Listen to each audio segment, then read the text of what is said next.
হচ্ছে প্রস্তাবিত ঢাকা কেন্দ্রীয় বিশ্ববিদ্যালয়ের অধ্যাদেশ। আপনারা জানেন আমরা দীর্ঘ 1 বছর যাবত আন্দোলন করছি, তারই প্রেক্ষিতে রাষ্ট্র আমাদেরকে নিয়ে একটি চিন্তা করেছে এবং বিশ্ববিদ্যালয় করার সিদ্ধান্ত নিয়েছে।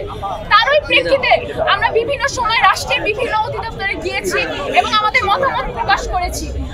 আপনারা দেখেছেন যে তারা আমাদের দাবিটি যৌক্তিক বলে দাবিটি মেনে নিয়েছে।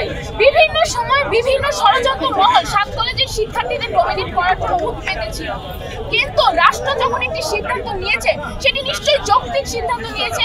তারই প্রেক্ষিতে রাষ্ট্র একটি অধ্যাদেশের খসড়া জারি করেছিল।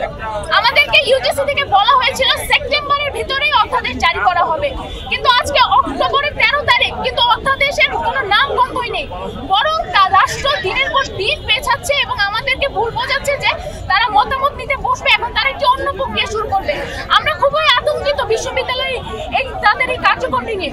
আমরা চাই রাষ্ট্র যেন শিক্ষার্থীদের এই শেষ দাবিটি, যেহেতু রাষ্ট্র আমাদের সকল দাবি মেনে নিয়েছে, এই শেষ দাবিটি অধ্যাদেশ জারি সেটিও যেন রাষ্ট্র মেনে নেয়।